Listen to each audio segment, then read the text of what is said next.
The views of the host do not necessarily equate the views of the guests, or vice versa. This podcast is not intended to act as a clinical diagnosis or an authoritative halachic source. Any questions regarding treatment should be directed to your clinician, and any halachic questions should be addressed to your local Orthodox rabbi. We also encourage you to like, share, subscribe, comment, and rate our podcast on iHeartRadio, Amazon Music, Spotify, and YouTube. Your support helps increase visibility and allows us to reach more listeners who can benefit from our wonderful guest speakers. This is Rabbi Ben-Zion Schaefer of the Shmooze.com. Jewish adulting is about shining a light on parts of ourselves in order to do Avodas Hashem with all the tools and resources at our disposal. It is an honor and a privilege to have every day to further refine our character and grow closer to Hashem. Take advantage of these opportunities before it's too late. Hello, everybody. This is Chadva Rose of the Jewish Adulting Podcast. I have with me Deena Mael, who is a registered dietitian. She's in private practice dietitian whose degree is in nutrition from Ryerson University and Eastern Michigan University. Her clients come to her for help with weight loss, diabetes, and IBS. She has a balanced long-term view of healthy eating and exercise and a sympathetic, non-judgmental approach. She's originally from Toronto, which explains the non-judgmental part, and she now resides in Baltimore. Welcome, Deena. Hello, Chadva. Thank you for having me on. Okay. So really, having you on is just an excuse to catch up. We haven't spoken in a really long time. So I was like, I'll just kill two birds with one stone. So you and I have known each other for a couple of years now. I actually used to go to Deena, and I really found her to be very helpful and non-judgmental. And I thought, let's bring her on and talk about eating right, healthy decisions, adulting behaviors around food, and things of that nature. So first off, let's just sort of rewind to circa registered dietitian time. What led you to be interested in this topic? What inspired you to want to do this? And how was that journey of going about getting your degree and whatnot? Okay, so I've always had an interest in health and fitness. As a teenager, or even preteen years in elementary school, I was very athletic, very into sports, just movement. As I guess I can say I was a pretty chubby kid, a pretty chubby tween. As I've moved to high school, I became more interested in just, being healthy. I think that's what most teenage girls get interested in. And between those two, that gave me an interest in nutrition. Now, interestingly enough, I did not realize that there was a profession in nutrition. I know that sounds interesting, but I never really heard of dietitians. And when I was in my 12th grade in high school, before I went to seminary, I actually applied to business school. I had a strong interest in business. And I said, this is my calling. So I applied to business school. I got a full year scholarship and I deferred it for a year, went to seminary. And when I was in Israel, came to visit me. And I had a cousin at that time, a very strong woman who went into business, very capable. And she had a couple of kids, and she just, the balance between work and family and children was not working for her. And again, a very competent, capable, high-powered woman. And she decided to leave. And my mother said to me, is this the type of life you're looking for? Are you looking for like a high-powered business life? And I said, you know what? You're right. Probably not. I said, so what should I do? So my mother said, how about, occupational therapy? I said, no interest. What about physical therapy? No interest. Speech therapy? No interest. In those days, in the early 2000s, that's what all the girls were doing. And I think my mother just had said, I know that so-and-so is, doing nutrition. I said, wow, that sounds fascinating. I would love to do that. So when I came back from Israel, I got everything together.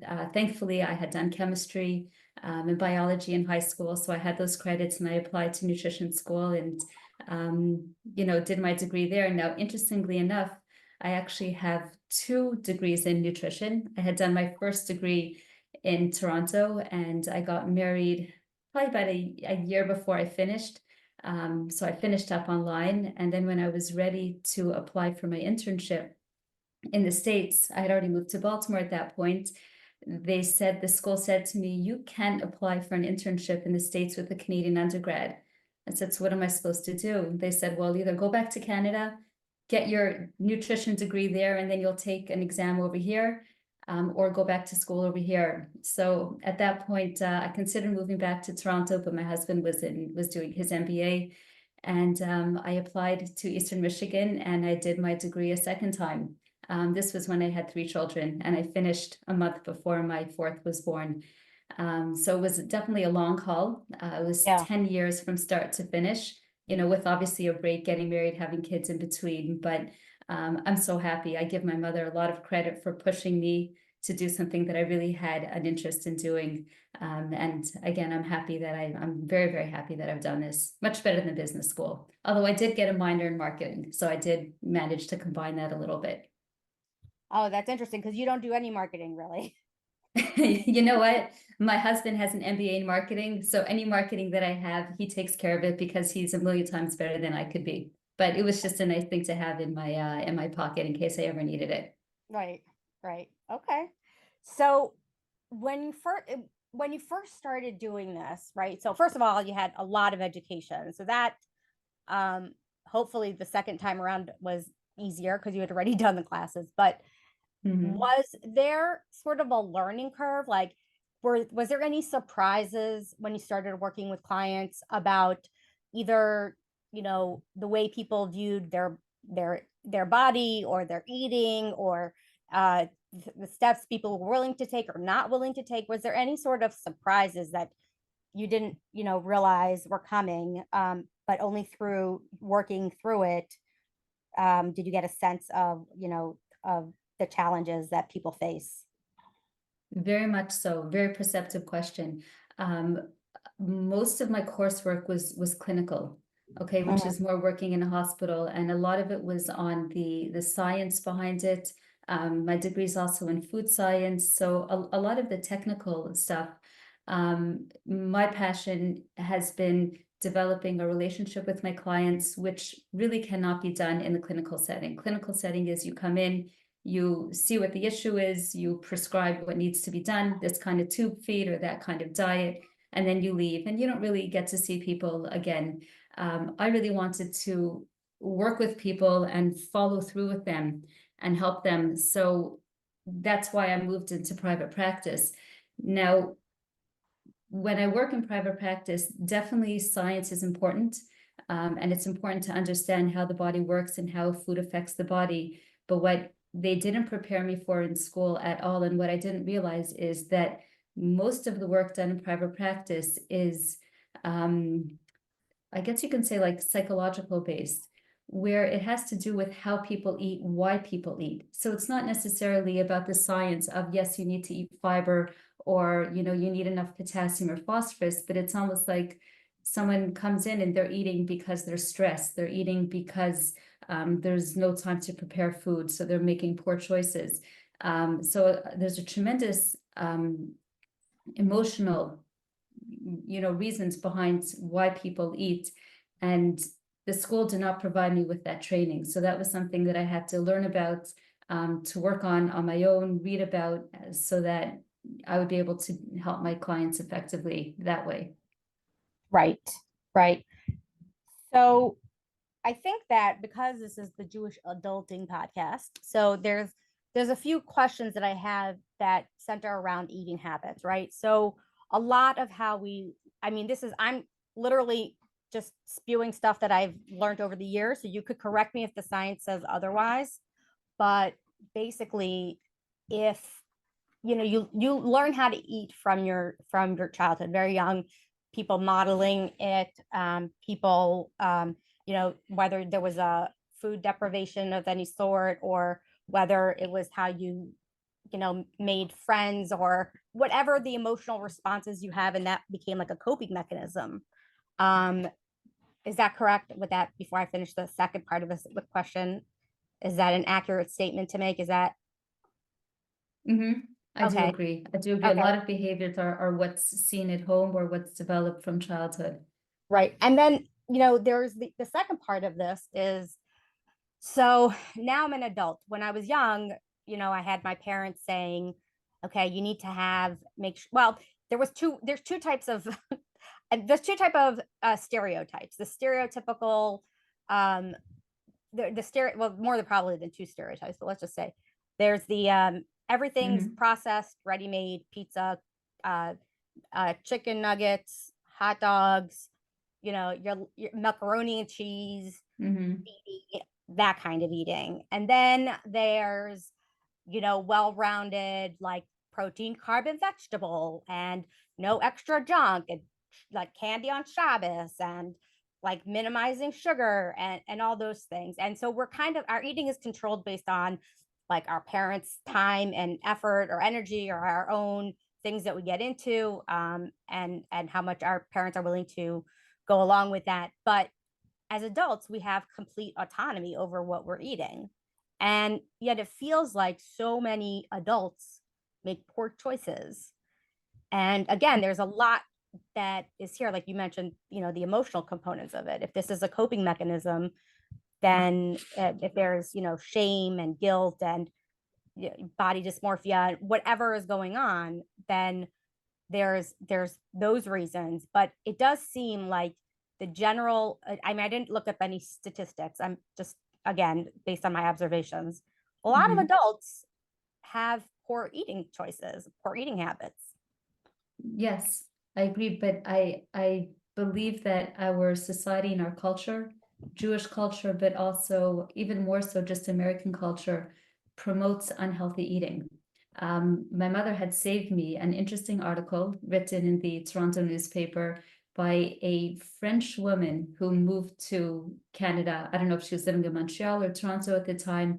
And she commented that when she took her child to the park, she said all the kids there at the park came with little baggies of food and they all came with snacks. And she said, what's going on with kids needing to have a snack in the park? She said, in France, or I guess in Europe, you eat your meals and then you go out and do whatever you're doing. And then you come home and you eat your meal. And she said over here in Canada, and I extrapolate that even more so to the US, we're always eating. And the culture over here is always eating, right? When we go out, we always need to have some food with us. We always need to have drinks with us. I don't know if it's a fear of being hungry, but definitely the way we grow up, the culture that has a tremendous impact on the way we eat. Right. I So, definitely agree with your sentiment. right. Well, and there's another kind of idea, which is that even though America is one of the most obese countries, I didn't look any statistics up. This is just my whatever, what I've heard is that the amount of like poorly, like the amount of people who have poor nutrition, who are technically starving, from according to I guess the category of starvation, where you don't have the nutrients that you need, and all those things, Mm-hmm. is extremely high. And Mm-hmm. so this is partly, like you said, like a cultural issue of, either there's food deprivation, and there's food, in college I did a paper about food deserts, in poor neighborhoods where big grocery stores don't want to go into Mm-hmm. because it's not good for them. So then you just basically have these, people have to travel far distances to get food, and they can't carry as much, so they get ready-made processed food so that there's less raw ingredients, or they Mm-hmm. the Right. Or grocery, they have the convenience stores, like, the convenience stores, yeah. exactly. So that also adds to the poor eating habits. But so take America as being, the culturally not good, and then let's just be honest about where Judaism fits in the food category. I mean, there's the joke that everyone knows. If you don't know this, I think you're living under a rock. But it's like, basically every holiday in a nutshell. They tried to kill us, we won. Let's eat, right? Um, and Mm-hmm. that's the nutshell of every one of our holidays. There's such food is such an integral part of our celebration of life, of redemption, of overcoming, of, it's there's gratitude that, you do sudas hoda, you're supposed to eat bread Mhm. and meat and wine, and it's a very, it's a very big part of our culture. We know that on Yantif you have, what is, you're supposed to get things that make you happy, and for children it's candy, and for men it's meat, right, and for women it's jewelry. But I think that as a Jewish nation, we do have a lot of emphasis put on food. How We have you seen do. that affect the people who come to you? That's an interesting comment, and an interesting observation. I believe that most of the problems that we have in the Jewish community with food is not necessarily stemming from Shabbos or from Yontif. I think that does make things a little bit more difficult. It's important to remember that in the not Jewish world, they have Thanksgiving and they have, even though that's 3 days, the season starts at Thanksgiving and it continues through New Year's. So I think that's about 5 weeks of nonstop eating, holiday parties, chocolate, wine, etc. But I believe that while it does make it more difficult with Yom Tovim, or with, there's many weddings and bar mitzvahs and engagement parties that we go to, Mhm. but I think it's really the day-to-day eating, the unhealthy eating habits that are really making it difficult for people to stay at a healthy weight.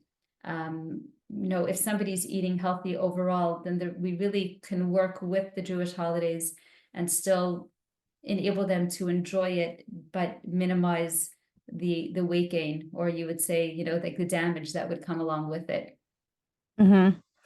So And I think that if somebody is healthy year round, then they'll, yes, they might eat more over Yom Tov, but if they have healthy eating habits, I think that they can mitigate that dramatic weight gain that many people see. mhm. So you believe, is what you're saying that you believe that the people who have that tremendous weight gain over Shabbos or Yontif, that's because they have anyway unhealthy eating habits, and this just compounds it. Um, is that what you're? Mm-hmm. Yeah, I would agree. Yeah, yeah. because if somebody has good habits put in place year round, then again, Shabbos Yom Tov will stretch things a little bit. For example, I'll give you one example.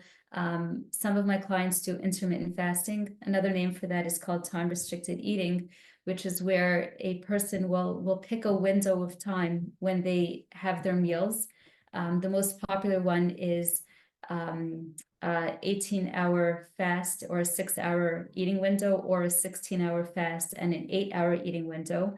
Now, again, if somebody's eating window, let's say, starts at 10 o'clock in the morning and ends at 4 o'clock in the afternoon, that's going to be very difficult to do when Shabbos starts at 8 o'clock, right? Or with Shavuos or with Sukkot. So on those days, we stretch it a little bit. Yes, it does, things have to be flexible. But those type of people are not going to be eating the entire Yom Tov afternoon. They're not going to be eating the entire Erev Shabbos, because they already have healthy habits in place. So yes, things might have to shift a little bit and be flexible, but it doesn't pull things apart. Whereas if somebody doesn't have any kind of eating plan in place and they're just eating whenever they want and eating whatever they want, then yes, Yom Tov introduces a lot more unhealthy foods, a lot more eating times, right? Because usually family is around and there's a lot of food around. And that's where I think the problem comes in. Right. So, okay, so if we're not blaming the culture, we're saying that what if you have good eating habits, going back to the concept of being an adult yet still making poor choices, what do you think, if someone didn't grow up with bad eating habits, but they develop them as an adult, where do you think that comes from? What do you think is the origin for that? So, right. So I will say that I think that people who grow up with good eating habits tend to carry those through in life. Um, or even if you have a kid who grows up in a healthy home and they make poor choices, but often once they turn into adults, they copy what they've seen because to them that's normal. But if somebody were to grow up in a healthier home and make poor food choices as they get older, often that's because of time. They end up being very busy. There's no time to cook meals, right? To make homemade meals. Fruit, or I should say, vegetables require preparation. They require either cutting, roasting, steaming. People don't have time for that. And then there's also the stress. So, kids don't have too much stress. Teenagers might say they're very stressed, but generally speaking, that's a matter of just, studying for tests or making sure they're dressing like the in-crowd dresses. But when people get older, there really are, financial stresses and stresses with kids and stresses with relationships. And that often affects food choices. So what I would say is it would probably be all the stresses of adulthood that would affect someone who normally ate healthy to start choosing unhealthy or eating in an unhealthy way. I think we underestimate stress. Stress is the hardest one. We talk about getting more sleep, which is a difficult thing to do. We talk about drinking more water, about eating right. But, a big part of weight management is stress management. And that is by far the most difficult one to correct. Right. And And how do you help? How do you help well, first of all, for those of you who have never met Deena, I used to call her like my eating therapist because I felt like I would come to you and I would just like talk to you about all the stresses in my life. My mother was sick at the time and the kids were little and I was working and there was just a lot going on. And stress was a big part of it. I mean, I also had, unhealthy eating from when I was a child, but, how do you help? What is your strategy, let's say, without giving the keys to the kingdom away? What are some things that you work on with your clients? Like, what's your general approach to people who they're eating poorly because they are adults and they have more responsibility and they have less time and they have more disposable income to purchase ready-made food, and it's readily available, and what is the strategy that you use? Well, based on what you said, I do wish I was a therapist before. That would have definitely helped. Something that I had to learn on the job. But that's a good question. I think it's looking at people and looking at them as people, not just, I'm here to make this person eat healthy. It's really listening to them. Listening is a very, very, very important component. Something that I've really had to, and I'm still continuing to work on, just to really listen to what people are saying, not to interrupt them, and to try to work on those behaviors. So again, it's so easy to say, eat more fruits and vegetables, drink more water, eat less sugar, etc. But that doesn't work. Most people know what they need to do. So it's sort of looking at what the unhealthy behaviors are, try to understand why they have those unhealthy behaviors, and then work from there to find strategies to correct it. So if somebody says to me, I'm eating a ton at night, right? I'm eating a lot at night. So it's not just that we can't just say, okay, so stop eating at night. We have to look back during, at the day and say, okay, so what's going on, right? Are you skipping breakfast? Are you not eating enough? Are you having a lot of stressful discussions at night? Are you staying up way too late? So therefore, whatever good supper we gave you is not enough. If we gave you a fantastic, healthy supper at 7, that's not enough to fuel you until 2 o'clock in the morning, right? So just to sort of look at the whole picture and look at the behaviors, and try to address those behaviors so that we can help the food become much, much healthier and much better. Right. And you said something, right. And you said something that leads me to this next question, which is, you said that, people know what they need to do, right? Lower your calorie intake, don't eat processed foods, less fat, less salt, less, more water. Like you said, people mostly generally know approximately what needs to happen. So describe to me like the typical person that comes to you. What are they coming to you that they think you can offer that they can't do by themselves? So most people come in and they say they want a meal plan. They want something concrete that'll show them exactly what they need to eat. And we do that. We do that together. My belief is I don't make a meal plan and give it to you on the first session. I know some people come in and they want to walk out after the first hour with a meal plan, but I want them to understand how it works. I teach them how it works, and I want to put in foods that they like to eat. But it's difficult. Mm-hmm. Um, right. So I think that generally a lot of people get to this place of being like rock bottom. Like they try to do it on their own. They try to join some groups. They try to read books. They try to do it meal planning on their own, but they need a little bit of extra guidance, a little bit of extra support, a little bit of somebody listening to them, a little bit of, all of that. But what about, what's your philosophy about like fad diets or quick fixes that people are, about that you see going around and people before and after pictures? Like what is your general feeling about those?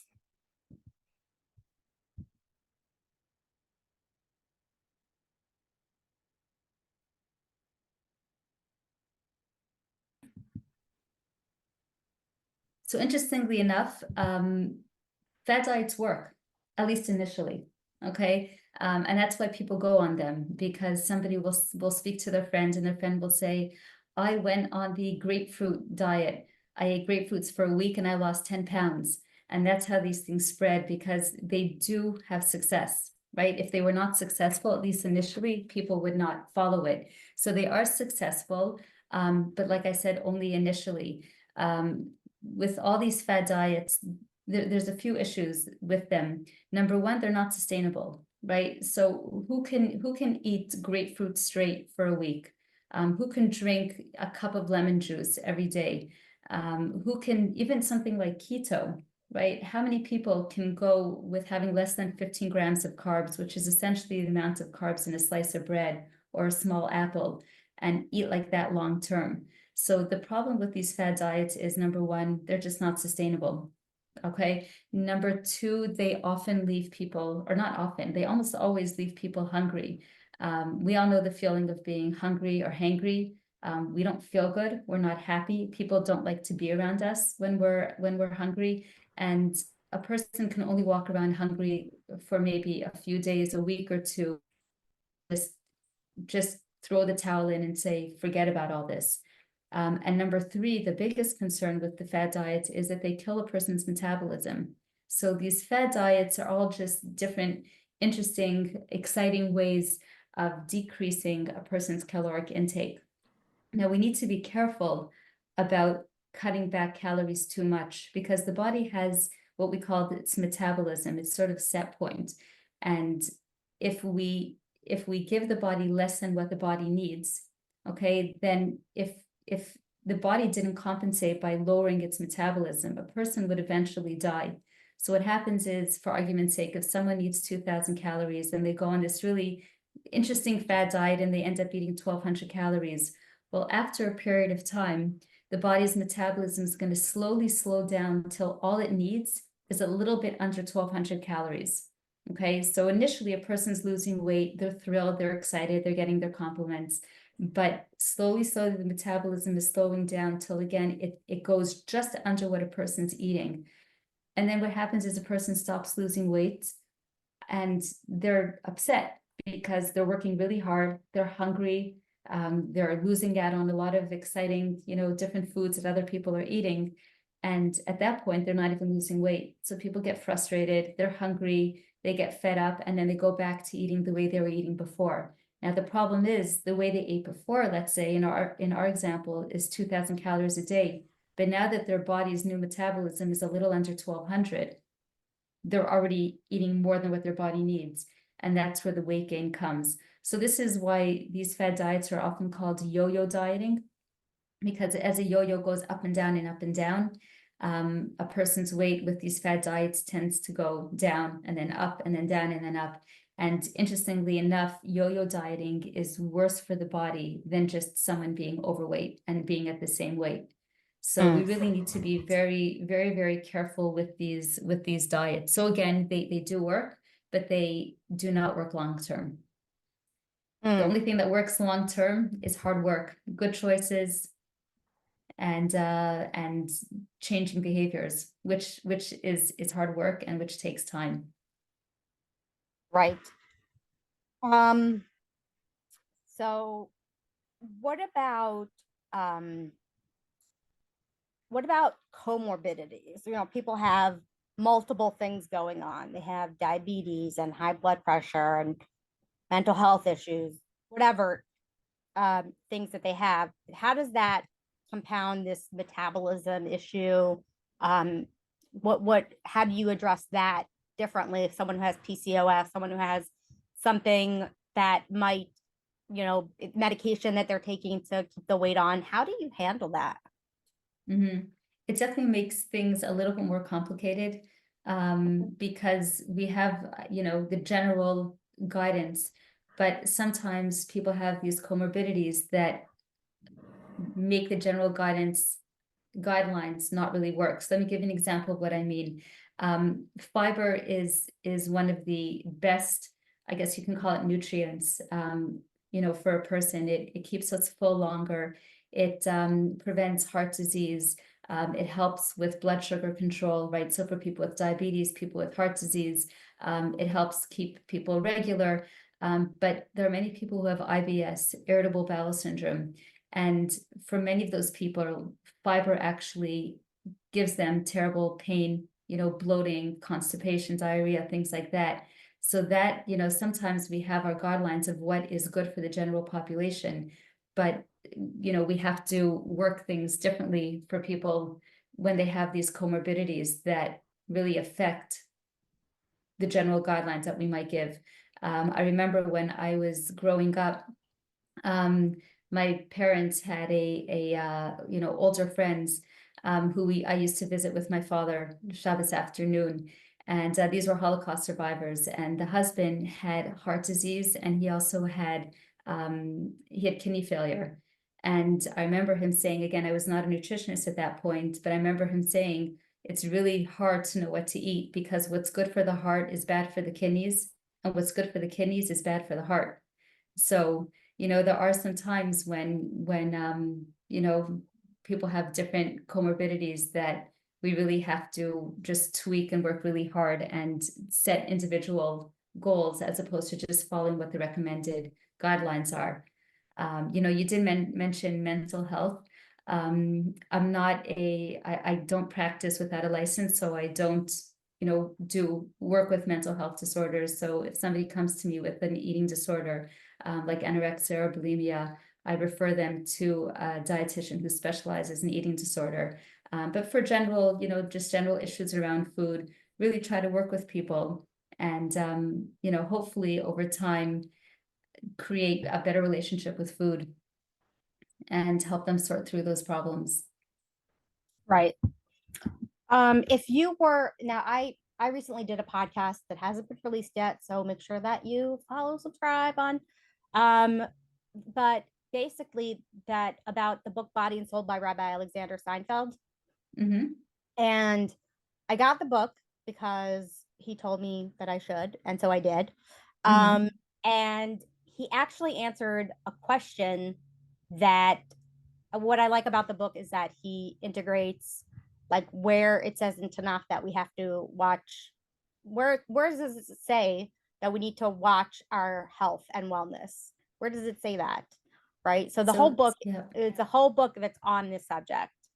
But where have you, like, when you reflect back on Tanakh, on what our Gedolim have said, what our Chachamim have said, Masorah, just the different sources that we have for Jewish knowledge and wisdom, what lessons have you learned from the Tanakh about guiding our eating principles and our wellness and taking ourselves, very seriously and giving it hard work, like you said? I mean, again, there is the mitzvah, which I'm sure Rabbi Seinfeld quotes multiple times, "V'nishmartem es nafshosechem." So we need to guard our health. And, it's interesting because I don't, we take, let's say, a sick person on Shabbos very seriously, right? People will call Hatzalah, they'll drive to a hospital. But for some reason, eating healthy hasn't been seen as important in saving someone's life, like, a stitches or a heart attack. But, unhealthy eating is linked very strongly to heart disease, diabetes, GI disorders, things like that. So it's something that if you look at what the Rambam says, he speaks a lot about proper ways of eating. Mhm. So, if we read through something like that, and a lot of his information is again, things that we would know intuitively. Don't eat until you're stuffed, right? Mhm. Even the if we talk about benching, it says "V'achalta v'savata," you should eat and you should be satisfied, right? It doesn't say you should eat and you should be stuffed. Right. And even if you look at the way of Jewish eating, I believe that historically they used to wash at every meal. So Mhm. that shows us that they would sit down, they would have a meal, right? So they would wash, they'd have their bread, they'd eat whatever they ate, they would bench and they would be done. They didn't have this constant snacking and grazing that we have today.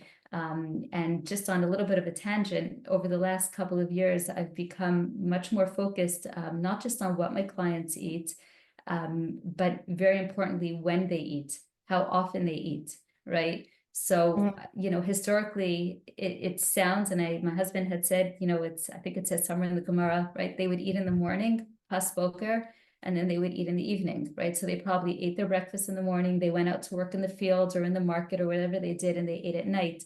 And I don't imagine that they were carrying snack bags with them when they worked in the field or, in the marketplace. So it sounds like in the past, in the time of Tanakh, they enjoyed it, but it was there to sustain a person and it was eaten as meals, as opposed to now where food is much more for enjoyment. And again, just the nonstop eating, snacking, meals, etc., where it ends up being, one long eating from the morning until the evening. Right. I actually remember somebody asking a Rav, a Shaila. They said, I basically eat from the morning until the night. So when do I say a bracha acharona? Like, and I thought it was like a funny question, but it's for, unfortunately, like what you're saying, people just will continue to eat throughout the day.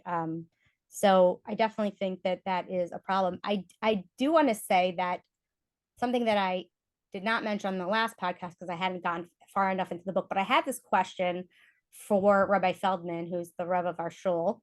And I was asking him about eating. I was asking him about, I don't even remember what I was asking him about, but this question had come to me. And I said, it says, why did Hashem make the Eitz Hadas like the way that we would acquire knowledge is through eating? That seems like a huge misstep. Like, why through eating? Why not through learning or through singing or through exercising? Like, why is the tree of knowledge an edible item? I'm not a rabbi. I don't know the answer to that, but Yeah. I wonder, eating, when we eat something, it becomes part of us. If you Mhm. think about your body, where do you come from? You come Mhm. from whatever you're eating. Mhm. So, I wonder if food becomes us, and maybe that's why the Eitz Hadas had to come through eating, because it actually becomes part of you.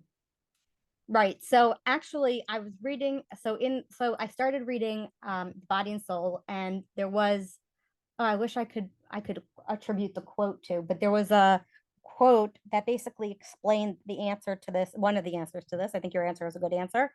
The answer that I read was because eating is the connection of the guf and the neshama. It's the right, the guf is your body and your neshama is your soul, and they're intertwined in this interesting way. But what's the conduit for both of them is eating. That you have that satiation satiation could be a mental activity. It's, because we know that we're not physically full until for a little bit. So that's why we should stop eating and then sort of see if satiation catches up to us. But that connection between your neshama and your goof is through eating, and that's why knowledge, like you said, it integrates into you through all parts of your being. So was it, I don't, I'm not gonna even start to guess, because it doesn't matter, because I'm not gonna remember. But that, I really like that answer, and I took a picture of it and I sent to Rabbi Feldman, and I was like, I found an answer. But it's very interesting that you're right, that one, watching over your life very much. I did hear a rabbi, somebody asked the shaila, but I have to eat the food because it's Bal Tashbis. If my kids don't finish the pizza, or they don't finish this, or we have all this leftovers, and what am I going to do with all this leftovers? And it's Bal Tashbis, and I don't want to throw away the food. I don't want to waste it.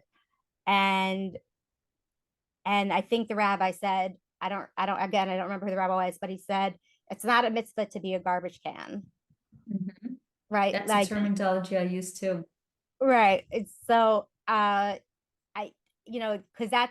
that's definitely, a lot of moms will say that excuse. I know people who have food in their fridge, and I want them to throw it away. I'm like, you don't need this much food.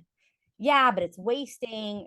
You're wasting. Like, it's better it goes in the garbage than it goes into you.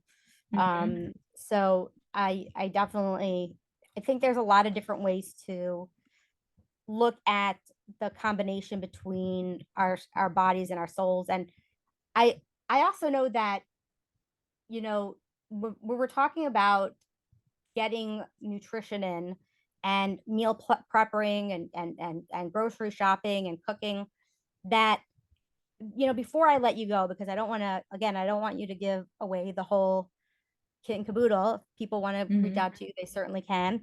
But do you have any tips for our audiences? Any helpful, like a thing or two that they could do, like tonight? What is like a piece of advice, or a helpful hint that you've seen? It's like something quick, something fast that they can consider to help them get one step closer to that goal of long-term healthy eating habits. There's a lot to say on that. I think, the first thing you mentioned about people shopping, the general guideline is don't shop when you're starving. When you're starving, everything looks 10 times good. Think about Tisha B'Av, and that, rotten little piece of apple on the table all of a sudden looks so delicious. So, keep that in mind when doing the shopping. But my biggest thing is, don't create temptations for yourself. Okay, so if, for an example, if somebody loves cookies, it would be so difficult if they had a cookie jar on the counter, always filled with cookies, and every time they walk by that cookie jar, it's a new sign, it's a temptation. Should I have it? Should I not? Should I have it? Should I not? Right? And that's something that I push a lot with people. Let's try to take away the temptations from your house. So again, if you love cookies, don't bake cookies during the week. You want to have it for Shabbos? Okay, that's fine, within reason. But don't make things more difficult than they have to be. Okay.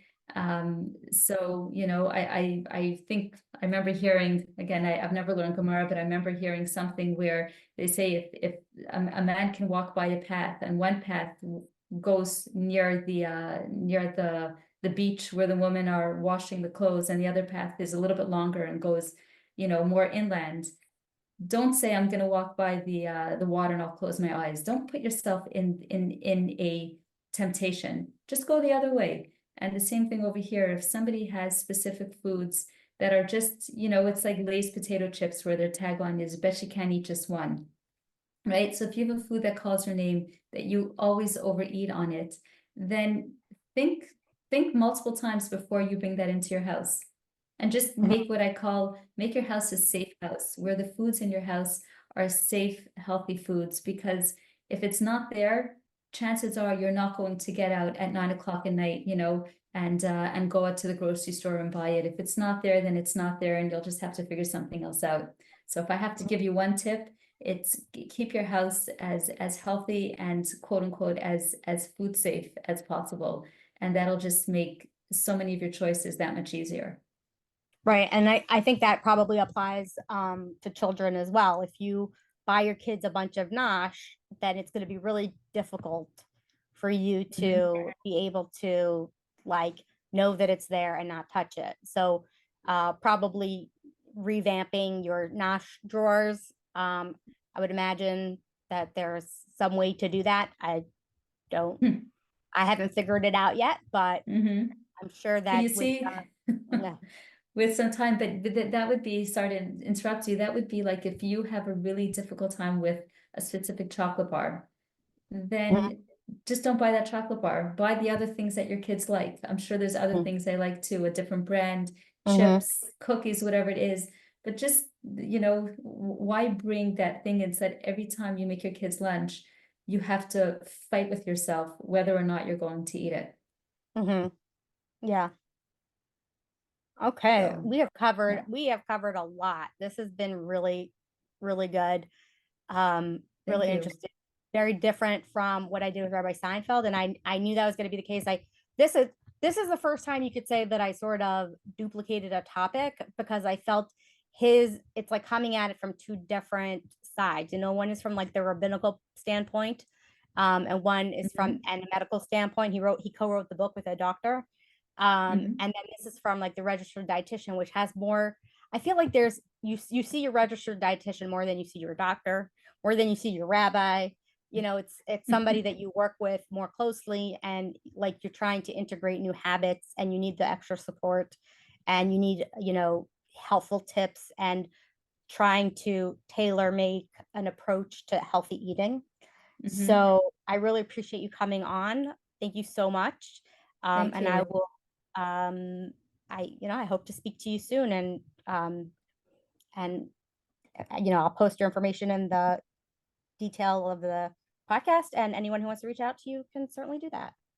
Thank you. Chedwa, it was a Okay. pleasure being here. It was great Yeah. talking to you. Yeah. And Have a good night. you too. Take Bye-bye. care. Bye. Bye-bye. The views of the host do not necessarily equate the views of the guests or vice versa. This podcast is not intended to act as a clinical diagnosis or an authoritative halachic source. Any questions regarding treatment should be directed to your clinician, and any halachic questions should be addressed to your local Orthodox rabbi. We also encourage you to like, share, subscribe, comment, and rate our podcast on iHeartRadio, Amazon Music, Spotify, and YouTube. Your support helps increase visibility and allows us to reach more listeners who can benefit from our wonderful guest speakers. This is Rabbi Ben-Zion Schaefer of the Shmooze.com. Jewish adulting is about shining a light on parts of ourselves in order to do avodas Hashem with all the tools and resources at our disposal. It is an honor and a privilege to have every day to further refine our character and grow closer to Hashem. Take advantage of these opportunities before it's too late.